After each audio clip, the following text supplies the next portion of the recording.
جال چکیاں. ہر تھانے میں ایک کتاب رکھی ہوتی ہے. اس کتاب کو نام ہے تعزیرات پاکستان یا پاکستان پینل کوڈ. توجہ کیجیے, ہر تھانے میں رکھی ہوتی ہے. اس کتاب کے اندر جرائم کے حوالے سے دفعات لکھی ہوتی ہیں. اگر قتل ہو جائے تو کون سی دفعہ لگے گی؟ 302. اگر فراڈ ہو جائے 420. اگر چوری ہو جائے, ڈاکہ ہو جائے, لڑائی ہو جائے, جھگڑا ہو جائے, دنگا ہو جائے, کوئی کسی کو مارے, وہاں لڑائی ہو جائے, کون سی دفعات لگے گی؟ اسی کتاب کے اندر یہ 2 دفعات بھی لکھی ہوئی ہیں. 298 BC. اگر کوئی قادیانی اپنے آپ کو مسلمان کہے تو کتنے سال سزا ہوگی؟ 30 سال. چلتے رہا بچوں, چلتے رہا.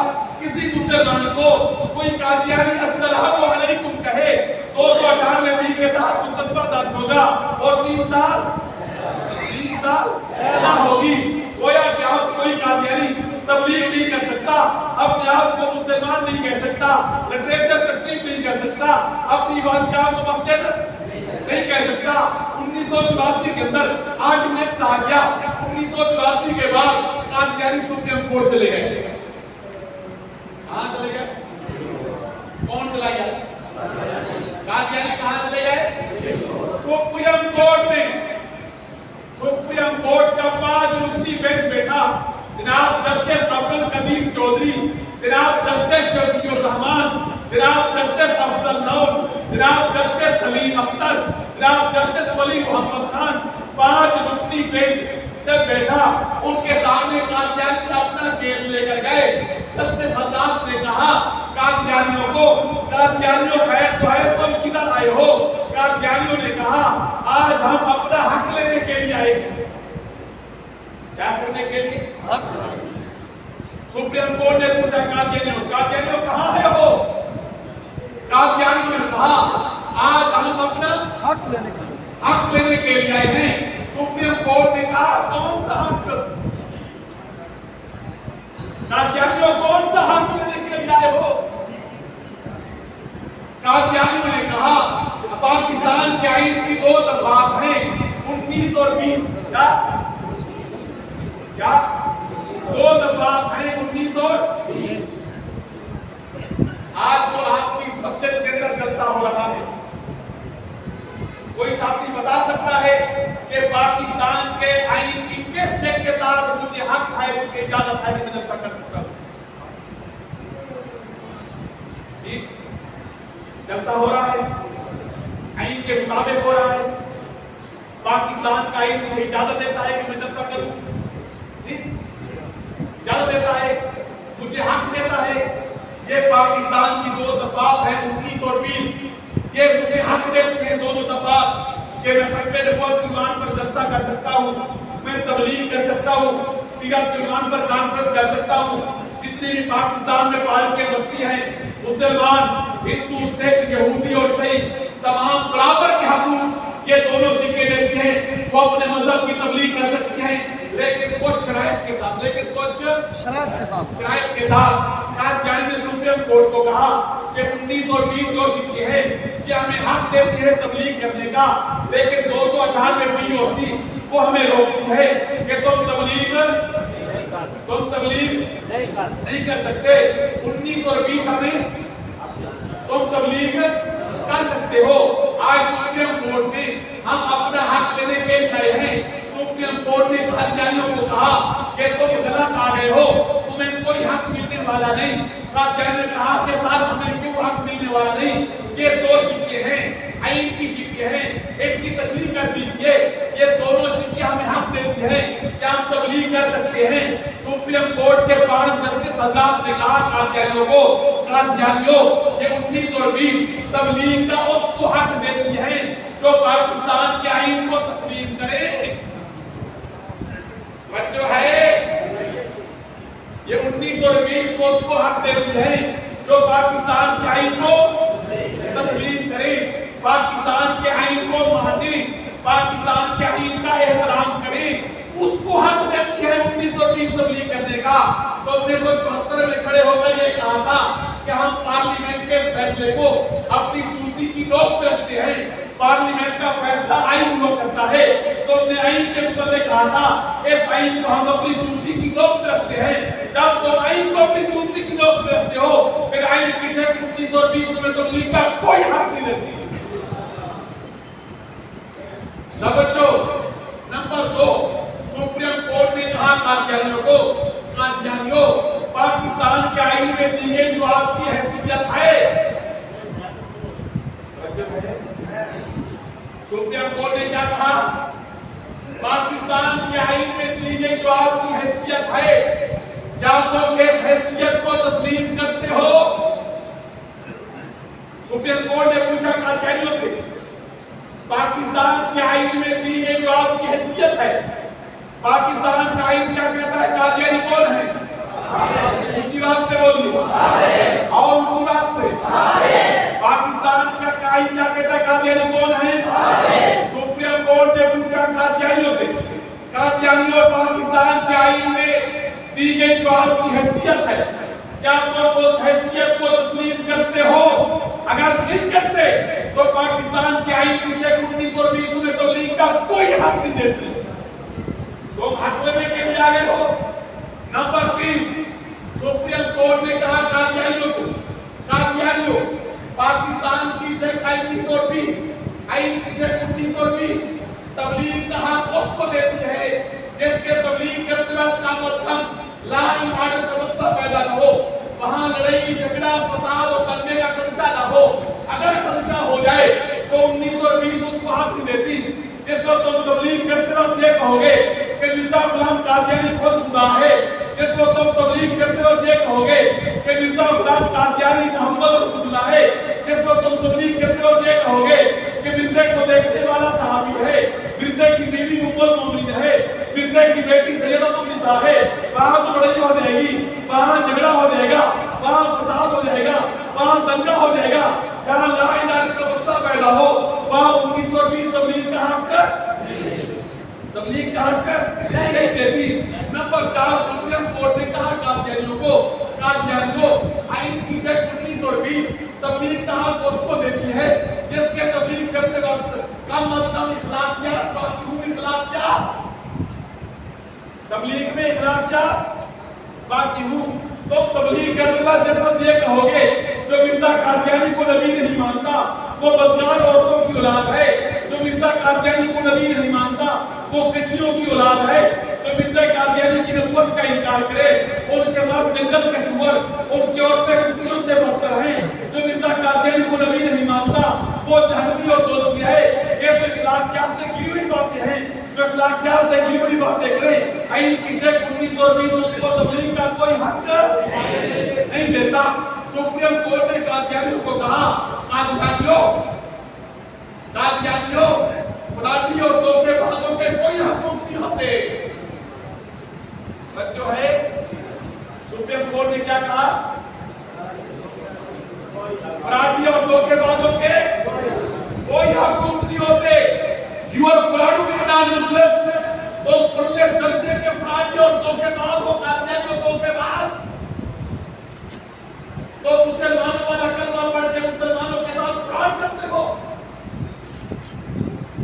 تو اپنے آپ کو مسلمان کہے کہ مسلمانوں کو دھوکہ دیتے ہو، تو مسلمانوں والا حلیہ بنا کے مسلمانوں کے ساتھ فراڈ کرتے ہو، مسلمانوں والا رہن سہن کر کے مسلمانوں کو دھوکہ دیتے ہو، تو پرلے درجے کے فراڈی اور دھوکے باز ہو۔ You are fraud with non-Muslim۔ فراڈی اور دھوکے بازوں کے کوئی حقوق نہیں ہوتے۔ تو آج ہمارے پاس اپنا حق لینے کے لیے آگے ہو۔ سپریم کورٹ نے اپنے فیصلے کے اندر ایک جملہ لکھا ہے، جملہ بولنا چاہیے صاحب، جملہ لکھا ہے۔ جب میں نے وہ جملہ پڑھا میری آنکھوں میں آنسو آ گئے۔ سپریم کورٹ نے اپنے اس فیصلے کے اندر یہ بڑا جملہ لے کے خدا کی قسم آپ صلی اللہ علیہ وسلم کی ختم نبوت کے تحفظ کا حق ادا کر دیا۔ سپریم کورٹ نعرہ تکبیر، ختم نبوت زندہ باد۔ سپریم کورٹ نے اخیر کر دی۔ سپریم کورٹ نے اپنے فیصلے میں لکھا انسکروپلس نان-مسلم قادیانیوں، انسکروپلس تم ہو تو کافر، لیکن پرلے درجے کے بدتمیز، جبل، بدبودار اور گندے ترین کافر ہو. یہ سپریم کورٹ انسکروپروس پرلے درجے کے غلیظ قسم کے تم کافر ہو. سپریم کورٹ نے ظہیر الدین غلام سرکار فیصلے میں ایک اور بات لکھی ہے. سپریم کورٹ نے لکھا ہے اگر کوئی قادیانی کلمہ طیبہ پڑھے، اپنے گھر کے اوپر کلمہ طیبہ لکھے یا اپنے آفس کی ٹیبل کے اوپر کلمہ طیبہ لا کے لکھ کے رکھے، اس قادیانی کے خلاف 298 کے تحت نہیں بلکہ 295 کے تحت مقدمہ درج ہوگا، جس کی سزا سزائے موت ہے. اس لیے جس وقت کوئی قادیانی کلمہ پڑھتا ہے، کلمہ طیبہ میں لفظ محمد سے مراد وہ قادیانی مرزا غلام قادیانی کو مراد دیتا ہے. جب ہم کلمہ پڑھتے ہیں تو محمد سے مراد کیا لیتے ہیں؟ اونچی آواز سے بولیے، حضرت محمد رسول اللہ، مکہ اور مدینہ والے محمد، ہم حضور کو لیتے ہیں. لیکن جب قادیانی کلمہ پڑھتے ہیں تو محمد سے مراد کیا لیتے ہیں؟ مرزا غلام قادیانی کو لیتے ہیں. سپریم کورٹ نے لکھا ہے کہ جب کوئی قادیانی کلمہ پڑھتا ہے، محمد سے مراد مرزا قادیانی کو لیتا ہے. مرزا قادیانی کو محمد سے مراد لینا یہ حضور کی بہت بڑی توہین ہے. حضور کی توہین پر 295 کی تحت مقدمہ درج ہوتا ہے اور جس کی سزا سزائے موت ہے.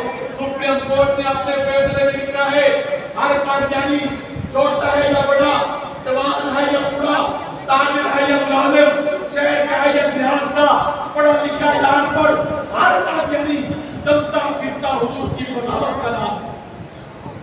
کون ہے یہ؟ حضور کے بانی ہے. یہ سپریم کورٹ نے لکھا ہے. سپریم کورٹ نے. قادیانی کون ہے حضور کے؟ اونچی بات سے بولیے. باقی ہے چلتے پھرتے حضور کی بغاوت کا نام ہے قادیانی. قادیانیت کا وجود حضور کی بغاوت کا نام ہے.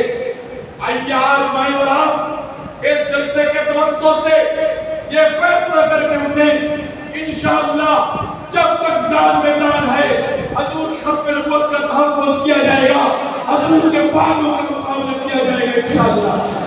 آپ کیا کر کے وعدہ کیجئے کرو گے انشاءاللہ. اللہ آپ کی خیر عطا فرمائے. آخر دعوانا الحمدللہ رب العالمین.